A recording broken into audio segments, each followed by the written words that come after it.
తౌహీద్ అన్నటువంటిది ఎంత ఘనత కలిగినదో తెలుసా?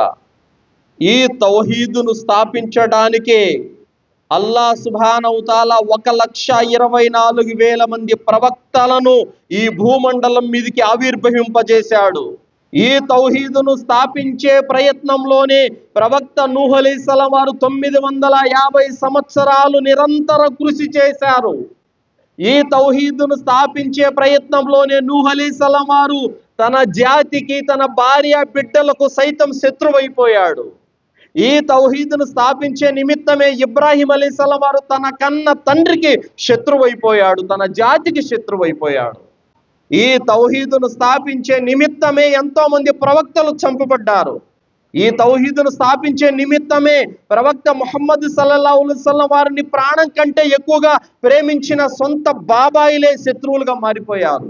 ఈ తౌహీదును స్థాపించే నిమిత్తమే ఎందరో సహాబీలు నానా రకాలుగా హింసించబడ్డారు, చంపబడ్డారు. ఈ తౌహీదును స్థాపించే నిమిత్తమే ఎందరో ముస్లిములు, వేలాది మంది ముస్లిములు ప్రాణ త్యాగం చేశారు. తౌహీద్ అంతటి ఘనత కలిగినది సోదరులారా. కావున మనలో ప్రతి ఒక్కరు కూడా లా ఇలాహ ఇల్లల్లాహ్, లా ఇలాహ ఇల్లల్లాహ్ పలుకుతున్నారు. అందరికొచ్చు లా ఇలాహ ఇల్లల్లాహ్, ప్రతి ఒక్కరికొచ్చు. కానీ దాన్ని అర్థం చేసుకున్న వాడు ఎవడు?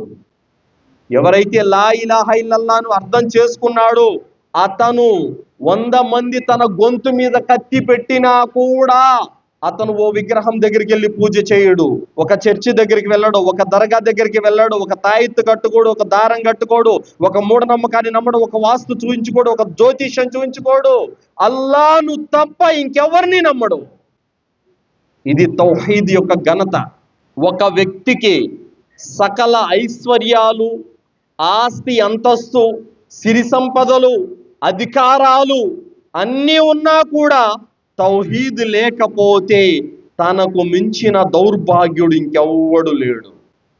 అదే అతని వద్ద ఆస్తి లేదు, అంతస్తు లేదు, అధికారం లేదు, పలుకుబడి లేదు, పెత్తనం లేదు, ఏమీ లేదు, కేవలం తౌహీద్ ఉంది. అతనికి మించిన అదృష్టవంతుడు ఇంకెవ్వడు లేడు. సోదరులారా, ఇండియాలో తౌహీద్ మీద ఉన్న ముస్లిమును మించిన అదృష్టవంతుడు ఇంకెవడు లేడండి. ఎందుకు ఈ మాట చెప్తున్నానో తెలుసా? ఎటు చూసినా మన సమాజంలో చుట్టూ షిర్క్, బిదాతు, మూఢనమ్మకాలతో నిండిపోయి ఉంది. తన ఉన్నటువంటి దేశం, తన ఉన్న రాష్ట్రం, తన ఉన్న జిల్లా, తాను ఉన్న ఊరు, తను ఉన్న వీధి అన్ని వైపులా షిర్కు, బిదాతు, మూఢనమ్మకాలు అలుముకొని ఉన్నాయి. అయినప్పటికీ కూడా వాటికి ప్రభావితుడు కాకుండా ఖురాన్ హదీసుల జ్ఞానం నేర్చుకొని తన విశ్వాసాన్ని, తన ఆచరణను కాపాడుకుంటూ తౌహీద్ మీద గట్టిగా నిలబడి ఉన్నాడంటే అల్హమ్దులిల్లా, అతనికి మించిన అదృష్టవంతుడు ఎవడు లేడనే చెప్పాలి. కానీ చాలా మంది ముస్లిములు నలుగురితో నారాయణ, గుంపులో గోయిందా, అందరూ పోతున్నారు, మేము పోతున్నాం అన్నట్టుగా ఉంది. కానీ ఇది ఏది, మాకు ఏది హలాలు, ఏది హరాము, ఏది చెయ్యొచ్చు, ఏది చేయకూడదు అన్నటువంటి హద్దులు లేకుండా ఇష్టానుసారం చాలా మంది ముస్లిములు ఉన్నారు. సోదరులారా, ఎవరో 100లో 2 3 తౌహీద్ మీద గట్టిగా ఉన్నారు, అల్హమ్దులిల్లా. అలాంటి వారు మాత్రము అదృష్టవంతులు. ఎవరైతే తౌహీద్ మీద గట్టిగా ఉన్నారో వారి మీద అల్లాహ్ యొక్క కృప, కారుణ్యం, దయ నిండుగా ఉందని చెప్పాలి. అల్హమ్దులిల్లా. మామూలు విషయమా అండి? మామూలు విషయమా? ఎంతో మంది ఎన్నో రకాల బహుదైవారాధన వైపునకు వెళ్ళిపోతున్నారు, వాళ్ళ మత సాంప్రదాయాల వైపునకు వెళ్ళిపోతున్నారు.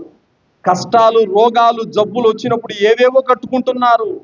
కానీ ఒక తౌహీద్ మీద ఉన్న ముస్లిం వఅలా రబ్బిహిం యతవక్కలూన్, ఎప్పుడు ఎల్లవేళలా అతని యొక్క తవక్కల్, భరోసా, నమ్మకం అల్లాహ్ మీద మాత్రమే ఉంటుంది. అల్హమ్దులిల్లా, అతను నిఖార్సైనటువంటి ముస్లిం. అల్హమ్దులిల్లా.